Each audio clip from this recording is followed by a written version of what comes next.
Hey guys, welcome back to எனது மணித்துளிகள். இன்னைக்கு வந்து ஒரு முக்கியமான டாபிக் பார்க்க போகிறோம். அதாவது மராத்திய பேரரசு அப்படிங்கிற டாபிக் தான் அது. ஸோ இந்த மாதிரி ஸ்டாட்டிக் டாபிக்ஸ், அதாவது இப்போது டிஎன்பிஎஸ்சி குரூப் 4 ஆகட்டும், குரூப் 2 ஆகட்டும், குரூப் 1 ஆகட்டும், இதில் எல்லாத்துலேயுமே ஸ்டாட்டிக் டாபிக்ஸ்னு இருக்குது. இதெல்லாம் வந்து ஃபவுண்டேஷன். ஸோ ஃபவுண்டேஷன் சொல்லுவாங்க. ஸ்கூல் புக்ஸு ஸ்கூல் புக்ஸு இதுதான் ஃபவுண்டேஷன். ஸோ இதெல்லாம் மாறாது. இந்த ஸ்டாட்டிக் டாபிக்ஸ்லாம் ஹிஸ்ட்ரி வந்து எப்பயுமே மாறாது. ஹிஸ்ட்ரி, அப்புறம் ஜியாகிரஃபி மாறாது. ஸோ அப்புறம் பார்த்தீங்கன்னா பாலிட்டியில் மாற்றங்கள் இருக்கும், அமெண்ட்மெண்ட்ஸு. ஸோ இது வந்து பேசிக் செக்ஷன்லாம் எதுவும் மாறாது பாலிட்டியில். ஸோ அப்புறம் மேத்தமேட்டிக்ஸ்லாம் மாறாது. ஸோ இந்த மாதிரி மாறாத டாபிக்ஸ்லாம் வந்து ஃபஸ்ட் நம்ம கவர் பண்ணிடணும் ஸ்கூல் புக்ஸில்.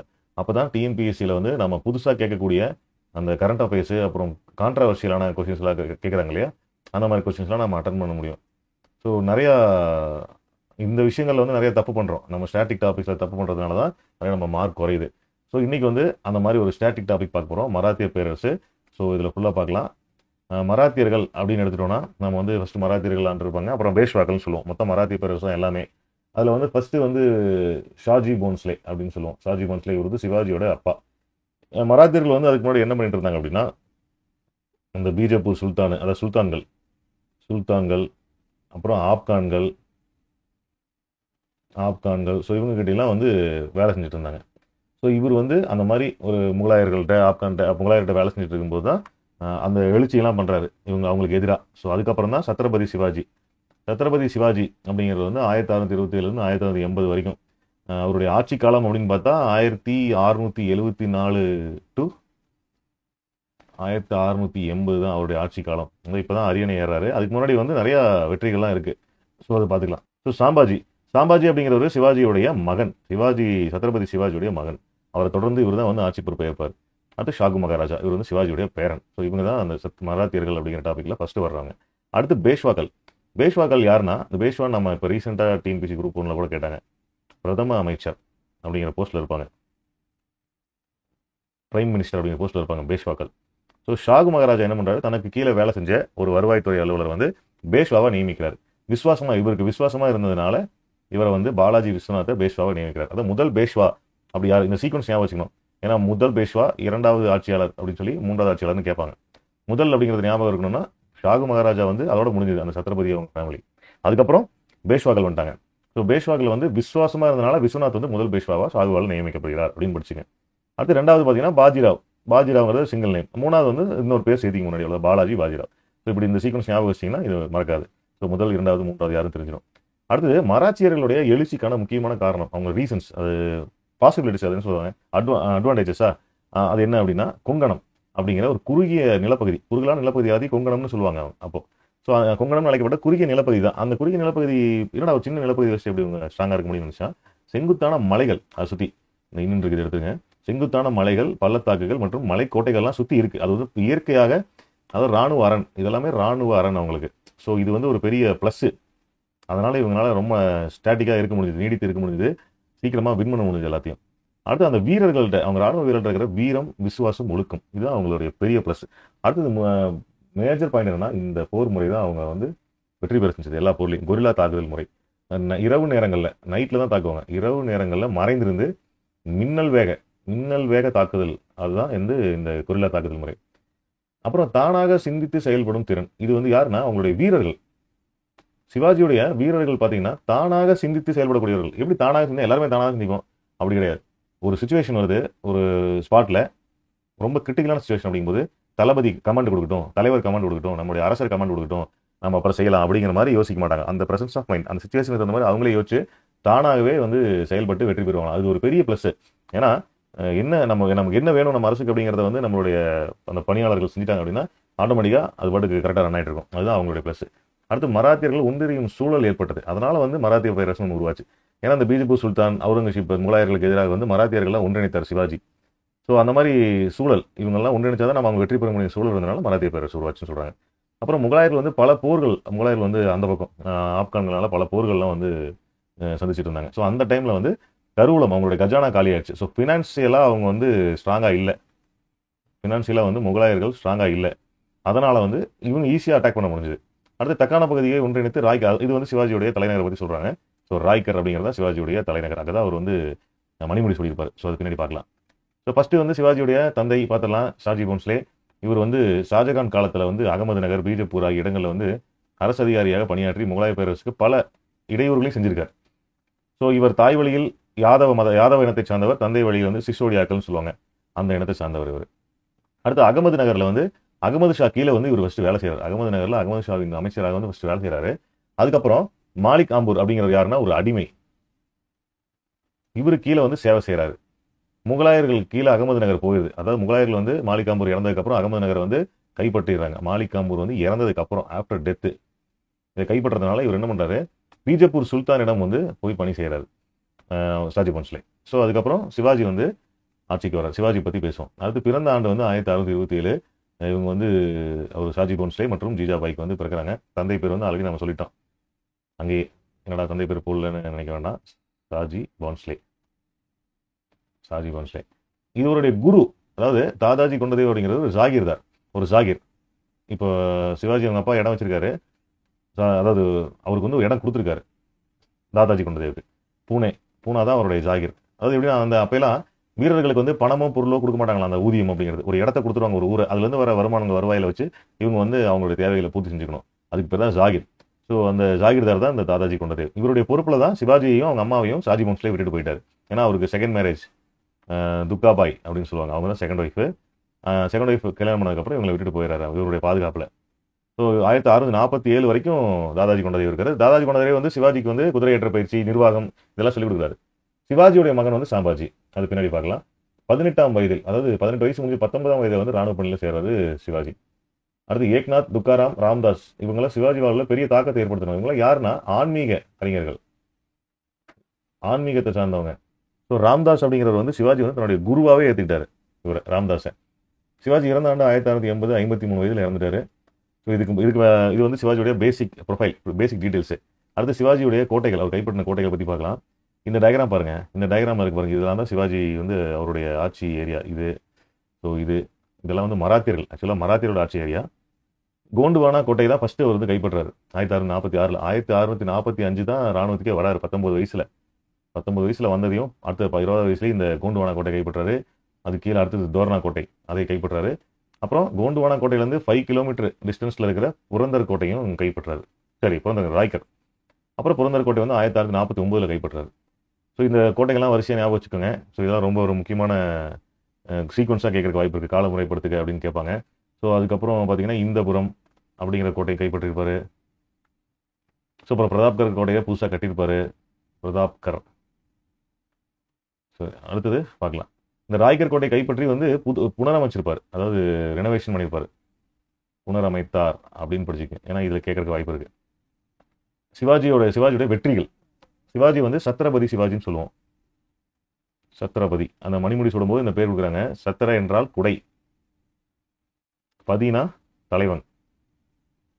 இது வந்து ஒரு சமஸ்கிருத சொல், அதனால அதுக்கான மீனிங் கொடுக்குறேன். தந்தை இது கேட்பாங்க, சத்ரபதி வந்து எந்த மொழி சொல் அப்படி கேட்பாங்க. இது வந்து சமஸ்கிருதம். தந்தைக்கு சொந்தமான ஜாகிரை பெறுதல், அதாவது தாதாஜி கொண்டதேவ் இறந்ததுக்கப்புறம் தந்தையுடைய ஜாகிரை வந்து இவர் அவர்கிட்ட இருந்து வாங்கிடுறாரு.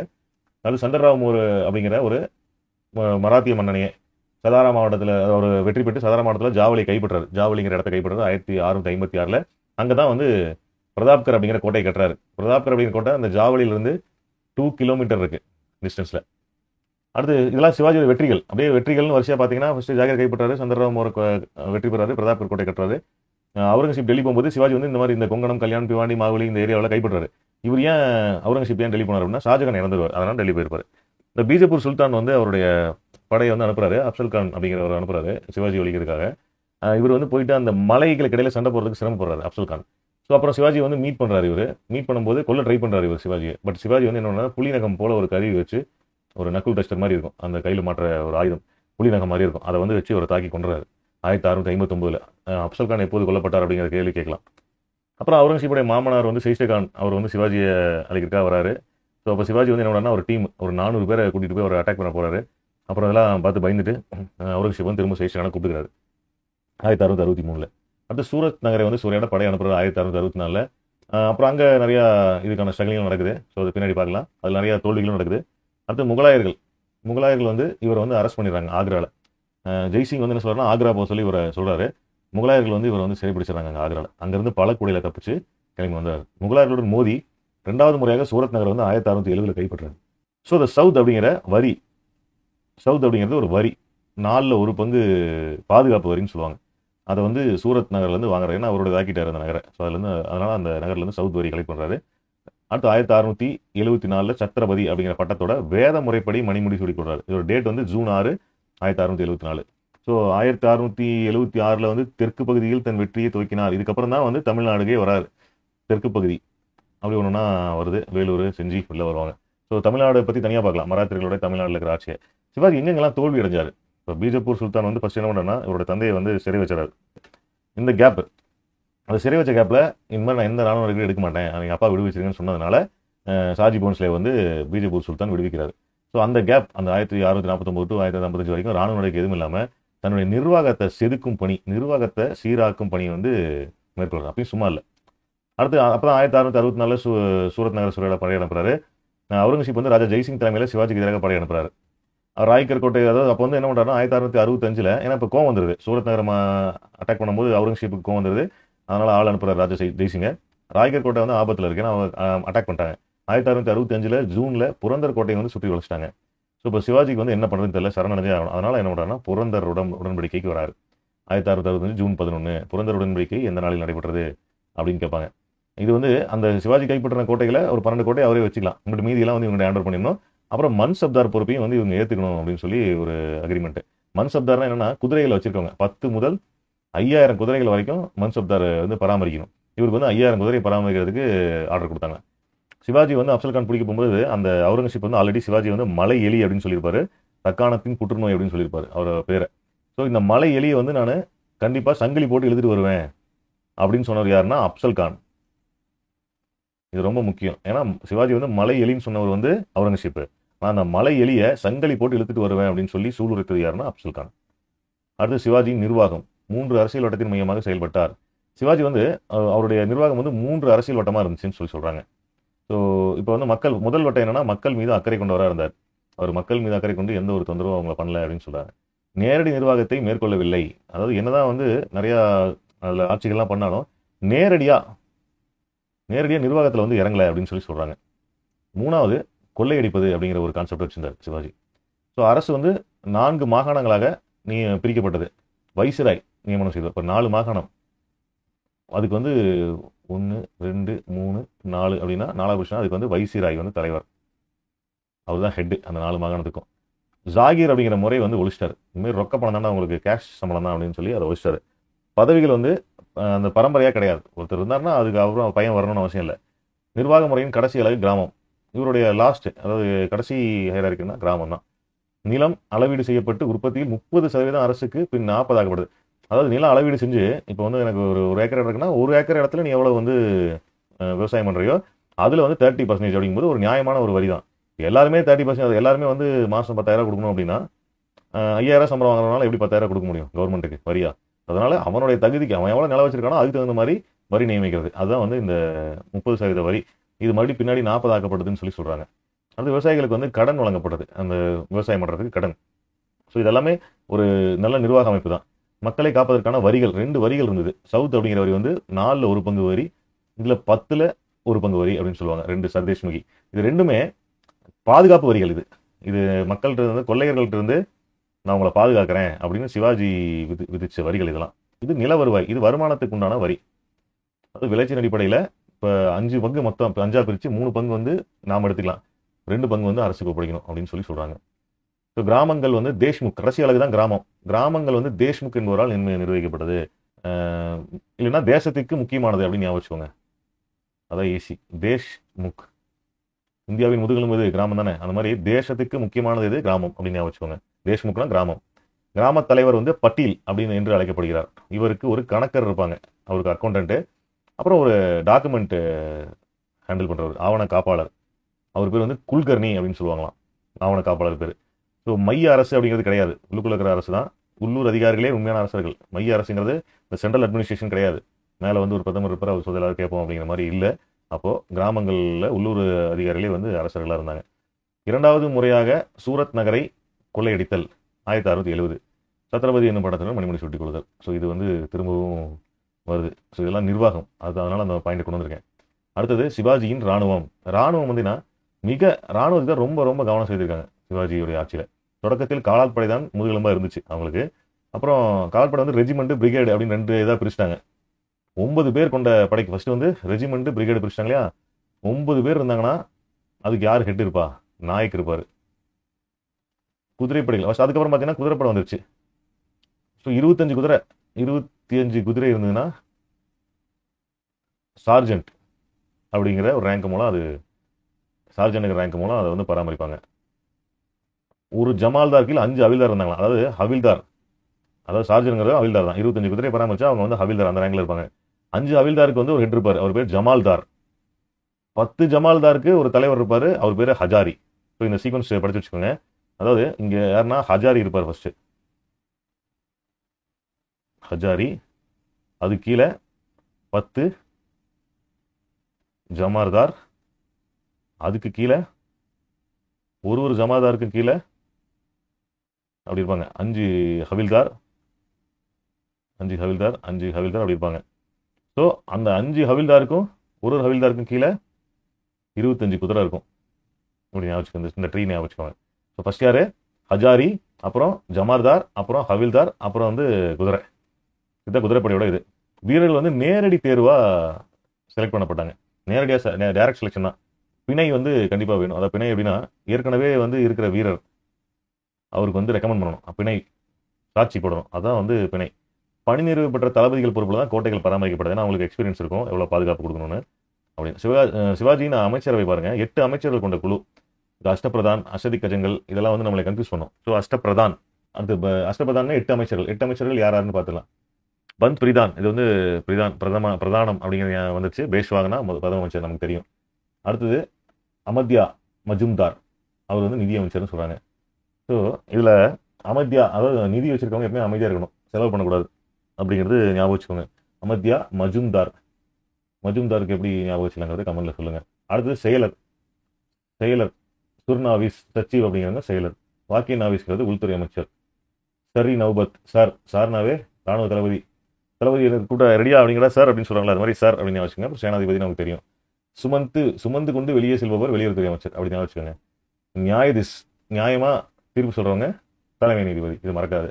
பண்டிட் ராவுங்கிறவரை தலைமை அர்ச்சகர். இப்படி ஞாபகம் வச்சுக்கலாம். அடுத்தது இதில் வந்து துறைகளில் நிறைய ஒப்பந்தங்கள், அதாவது அரசுடைய கையெழுத்து இல்லாமல் எந்த ஒரு தபாலும் போகாது, வெளியில ஆவணங்கள் எதுவும் போகாது. அப்புறம் 18 துறைகள் வந்து இருந்திருக்குது இந்த 8 அமைச்சர்கள் கீழே. சிவாஜியின் நீதி நிர்வாகம் வந்து மரபு வழி. அப்போ அப்பா வந்து ஜட்ஜினா அடுத்து மகனும் நீதிபதி ஆயிடலாம். கிரிமினல் வழக்கு விசாரணை வந்து பட்டியல்கள் வந்து பண்ணாங்க. பட்டியல்கள்லாம் யார் நம்ம ஏற்கனவே பார்த்தோம்ல, கிராம தலைவர்கள் தான் வந்து இந்த கிரிமினல் வழக்கு விசாரிக்கிறாங்க. மேல்முறையீடு வந்து நியாயதீஷ், தலைமை நீதிபதி. ஸ்மிருதிகளின் ஆலோசனைப்படி அவர் வந்து மேல்முறையீடுக்கு தீர்ப்பு சொல்வார்.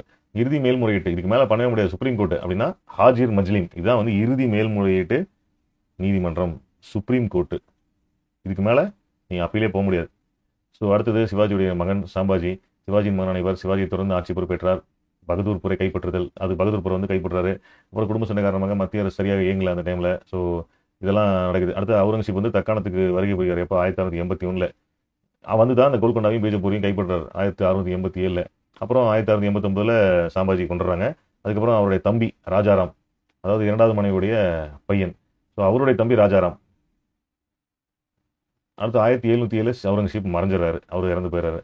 ஸோ அதுக்கப்புறம் இந்த சீக்வன்ஸ்லாம் நிறைய பேர் ஆட்சி போயிடறாங்க. கோல்காப்புரை தலைவராக கொண்டு ராமராஜா, அப்புறம் தாராபாய் ராமராஜா. இது மரணம், இந்த மரணத்துக்கான ஈர போட்டிருக்கேன். இந்த ராமராஜா ஆட்சி புரிஞ்சது இந்த டேட்டு. அது பிரதாப் சிங் வந்து 1847, அப்புறம் 2ஆம் சாஹிப் வந்து 1848 அப்படி ஞாபகம் வச்சுக்கலாம். அடுத்து சாம்பாஜி அப்படிங்கிறது வந்து அவருடைய குடும்ப அர்ச்சகரான கவிலாஸ், அவருடைய இன்ஃப்ளூயன்ஸ் நிறையா வந்து ஆட்பட்டிருந்தார். அவர் சொல்கிறதான் அவர் கேட்பார். ராங் ரைட் நிறையா பண்ணியிருக்காரு. ஸோ அதனால் கவிலாஸ் ஒரு கவிஞரும் புகழ்பெற்ற அறிஞரும் அவர். கவிலாஸ் மாந்திரிகம் போன்ற செயலில் பண்ணால் அரசவையில் இருந்த இந்துக்களுக்கு வந்து உங்களுக்கு ஒரு பிடிக்காது. ஸோ முகலாயர்களால் சாம்பாஜி கொல்லப்படும் போது கவிலாசும் சேர்ந்து கொல்லப்பட்டார் அப்படின்னு சொல்கிறாங்க. அடுத்து ஷாகு மகாராஜா தான் சிவாஜியோட பேரன். சாம்பாஜியின் மறைவுக்கு பின் உள்நாட்டு கழகம் ஏற்பட்டது. அப்போதான் வந்து இவர் வந்து உள்நாட்டு கழகத்தை அடக்கி 1708 வந்து அரசனை ஏறாரு. இவர் வந்து 40 ஆண்டு கால ஆட்சி பண்ணியிருக்காரு. இது நிறைய பகுதிகளை ஒன்றிணைச்சிருக்காரு. மராத்திய பகுதியில் வலுவான அரசு வந்து இருந்திருக்கு இவரோட காலத்தில். குடும்பங்கள் அரசு பணியின் மூலம் ஆதாயம் பெற்ற நிறைய ஆதாயம் வந்து அவங்களுக்கு கிடைச்சது. ஃபேமிலிஸ் 1713 பாலாஜி விஸ்வநாத் பேஷ்வா இவர் தான் நியமிக்கிறாரு. பாலாஜி விஸ்வநாத் வந்து 1713 பேஷ்வாவை நியமிக்கிறாருன்னு பார்த்தோம். விசுவாசமா இருந்தனால விஸ்வநாத்தை நியமிக்கிறாரு அப்படின்னு பார்த்தோம். ஷாகு சதாராவுக்கு ஓய்வெடுக்க சென்றார். கடைசியில இவருடைய ஆட்சி வந்து பேஷ்வாட்டு கொடுத்துட்டு சதாராவுக்கு ஓய்வெடுக்க சென்றாரு. 1749 இறந்துறாரு. இது வரைக்கும் பார்த்துட்டோம். அடுத்து பேஷ்வாக்கள் வந்து நெக்ஸ்ட் வீடியோ பார்க்கலாம். இது வீடியோ நம்பர் பார்ட் 1 வச்சுக்கோங்க. பார்ட் 2 பார்ட் 3 பேஷ்வாக்கள் பார்க்கலாம். அப்புறம் தமிழ்நாடுல மராத்தியர்கள் ஆட்சி பத்தி பார்க்கலாம். இது ஒரு கொஸ்டின். இந்த கொஸ்டினுக்கு வந்து ஆன்சர் கமெண்ட்ல சொல்லுங்க. குல்கர்னி என்று அழைக்கப்பட்டவர் யார்?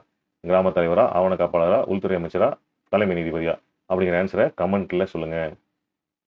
கைஸ், நம்ம வீடியோ வந்து நம்ம சேனல் சப்ஸ்கிரைப் பண்ணிக்கோங்க.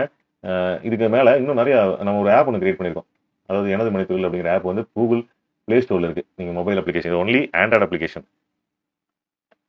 அப்ளிகேஷன். இதை வந்து டவுன்லோட் பண்ணிட்டீங்கன்னா உங்களுக்கு ஃப்ரீ டெஸ்ட் கொடுக்குறோம். ஃப்ரீ டெஸ்ட் நிறைய கொடுக்குறோம். எக்கனாமிக்ஸ்க்கு வந்து 6 டெஸ்ட் வரைக்கும் போட்டிருக்கேன். ஸோ இந்த ஆல்ரெடி 5 டெஸ்ட் போட்டிருந்தப்போ குரூப் 1 எக்ஸாம் நடந்தது. நம்ம கேட்ட 3 கொஸ்டின் அதில் வந்து கேட்டிருந்தாங்க. ஸோ நம்ம அது அந்த 6 டெஸ்ட்டில் பார்த்தீங்கன்னா ஒரு டெஸ்ட்டுக்கு 25 கொஸ்டின் தான். மொத்தமாக 150 கொஸ்டின் அதில் போட்டிருக்கேன். அதில் வந்து ஒரு 3 கொஸ்டின், நீங்கள் 150 கொஸ்டின் அட்டன் பண்ணிங்கன்னா கண்டிப்பாக 3 கொஸ்டின் அட்டன் பண்ணிக்கலாம். ஸோ அதனால இந்த ஃப்ரீ டெஸ்ட் இதெல்லாமே ஃப்ரீ ஆன்லைன் டெஸ்ட். நீங்கள் அன்லிமிட்டட் டைம் எழுதிக்கலாம். அன்லிமிட்டட் டைம்ஸ் அந்த டெஸ்ட் எழுதிக்கலாம். அதுக்கான சொல்யூஷன் டெஸ்ட் மட்டும் இல்லை. இப்போ 150 கொஸ்டின் அப்படின்னா 150 கொஸ்டின் மட்டும் இல்லை, அதுக்கான 4 ஆப்ஷன் கொடுக்கணும் இல்லையா? ஸோ அப்போ உங்களுக்கு கிட்டத்தட்ட ஒரு 600 கொஸ்டின் கிடைக்கும். 4 ஆப்ஷனுக்கும் டீடைல்டு எக்ஸ்பிளனேஷன் கொடுத்துருக்கேன். உங்களுக்கு எப்படி ஒரு ஃபார் எக்ஸாம்பிள் ஒரு 5ஆம் திட்டத்தை பற்றி கேட்குறோம் அப்படின்னா 4 ஆப்ஷனில் இருக்கும். 2ஆம் திட்டம், 3ஆம் திட்டம், 4ஆம் திட்டம். ஸோ அதில் என்னென்ன சக்ஸஸ்ஃபுல்னஸ் இருந்துச்சு அப்படிங்கிறது டீட்டெயிலாக உங்களுக்கு சொல்யூஷனில் கொடுத்துருக்கேன். டெஸ்ட் அட்டன் பண்ணி முடிச்சுட்டு வியூ சொல்யூஷன் அப்படிங்கிற ஆப்ஷனை கிளிக் பண்ணி பார்த்தீங்கன்னா அது தெரிஞ்சுக்கலாம். கரண்ட் அஃபேர்ஸும் போட்டிருக்கு. கரண்ட் அஃபேர்ஸும் ஜனவரி டு ஏப்ரல் வரைக்கும் போட்டிருக்கு. இப்போ மே கரண்ட் அஃபேர்ஸ் வந்து சீக்கிரமாக அப்லோட் பண்ணிடுவோம். ஸோ கைஸ், இந்த மொபைல் அப்ளிகேஷனை நம்ம பிளே ஸ்டோர்ல வந்து டவுன்லோட் பண்ணிக்கோங்க. டவுன்லோட் பண்ணி நீங்கள் வந்து ஃப்ரீ டெஸ்ட் எழுதி பார்த்துக்கோங்க. தேங்க்யூ ஃபார் வாட்சிங் திஸ் வீடியோ. மறுபடியும் நெக்ஸ்ட்டு பேஷ்வா அப்படிங்கிற டாப்பிக்கில் நம்ம சந்திக்கலாம். தமிழ்நாட்டில் வந்து மராத்தியர்கள் என்னென்ன இடத்த வந்து கைப்பற்றுறாங்க, எப்படி ஆட்சி போகிறாங்கிறதையும் 3வது பார்ட் 3 வீடியோலையும் பார்க்கலாம். ஸோ இந்த பிடிஎஃப் வந்து இப்போ நான் எக்ஸ்பிளைன் பண்ணுற பிடிஎஃப் வந்து உங்களுக்கு இந்த டாபிக் ஃபுல்லாக கவர் பண்ணி முடிச்சதும் நம்மளுடைய ஆப்பில் அப்லோட் பண்ணுறேன். நீங்கள் வந்து அதில் வந்து டவுன்லோட் பண்ணிக்கலாம் இந்த PDF. So thank you guys, thank you for வாட்சிங் this video. Thank you for your golden times. All the best for the examinations. By.